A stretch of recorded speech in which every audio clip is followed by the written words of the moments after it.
We already had you. Someone right here. Okay. Right here, there's two young women. Hello.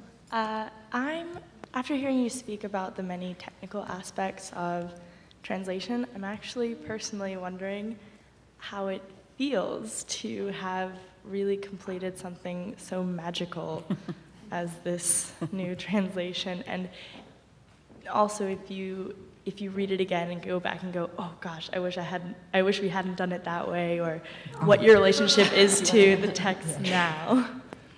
The thing is, every time we open it, we think of something we could do better. And this discussion will never end. Luckily, re-editing occurs all the time with books nowadays. They do shorter print runs, and then but they print often and print very easily. And this goes back to what Luise's main idea. It's a continual process. Yeah, yeah. What? I don't know. I don't remember.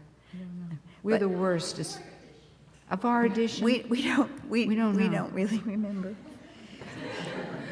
But just sort of holding our breath and hoping at the end of the year we'll have great news. But we don't know. I just want to go back to your question. I remember at one point my husband said to me, "Did you ever have any idea that this would happen? That is, we've been to Canada, to many places. We've been on the East Coast, on the West Coast, in Washington."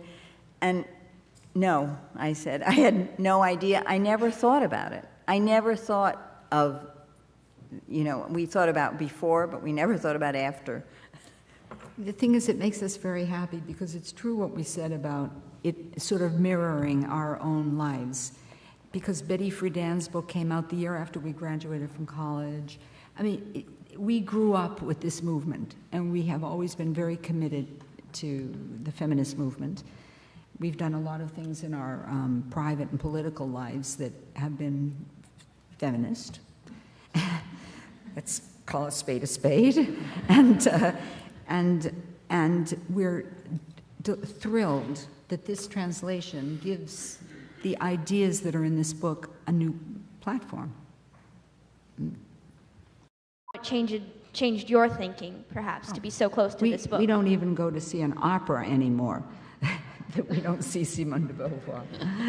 I think that we've become incredibly boring because all we think about and our whole way of thinking is informed by Simone de Beauvoir.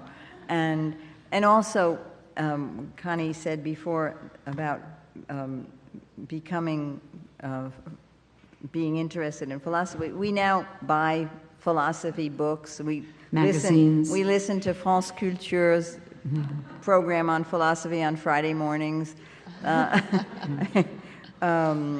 It has changed our lives totally, really.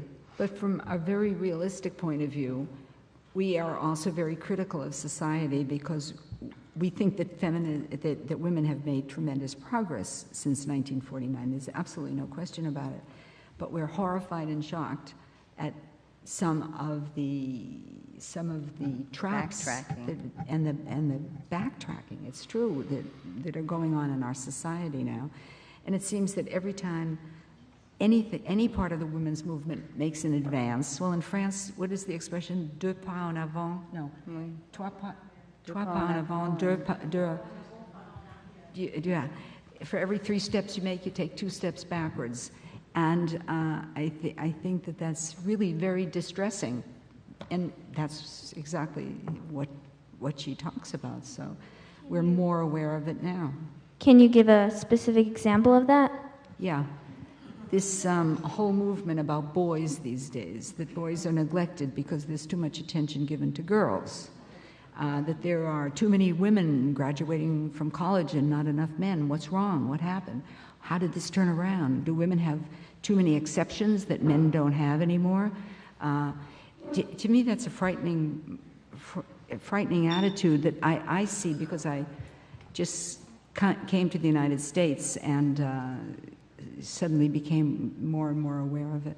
Also, I think there's a movement, an accentuated movement towards maternity and towards motherhood and redefining woman by motherhood? There's the well-known book by the French philosopher Elisabeth Badinter. I forget the name of it, the conflict, or something like that. Femme. And where she mère. says that women are once again blamed for not breastfeeding, for using disposable diapers, for working, and these are very disturbing things. Also, another example is apparently there are more baby care, daycare possibilities in the United States, but only quite successful women and families can avail themselves of them because it costs so much. And so working class women and poorer women, it's almost impossible for them to bring up their children, and why should they be the only ones to bring them up besides? So all of these are examples of progress, of an absence of progress, a lack of progress. One more and then we quit for lunch or for supper. Well, I wanted to tell you how thrilled I am and how important it is, this new translation. I was part of a small group in Paris then in the 70s, working with Simone de Beauvoir. We were four of us, Anne Zelinsky, Annie Sugier, Annie Cohen, and Simone de Beauvoir, and myself. We created the La Ligue du Droit des Femmes. And Simone de Beauvoir was the director of my publication, the Feminist News. So Wonderful. Thank you. Well, thank you. Thank you. So, thanks. Thank you. Thank you. Peter, do you want to take over? Thank you. I just wanted to say thank you to all our participants, Luise, Connie, Sheila, and Anna.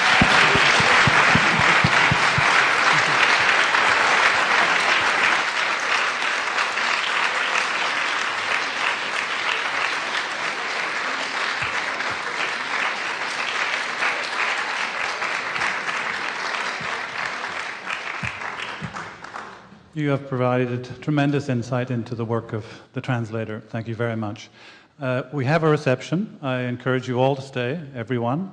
I'd also say that if you've enjoyed this evening's event, please sign up on our sheet for news of future events. There'll be a large-scale conference on music, poetry, and translation at the end of October.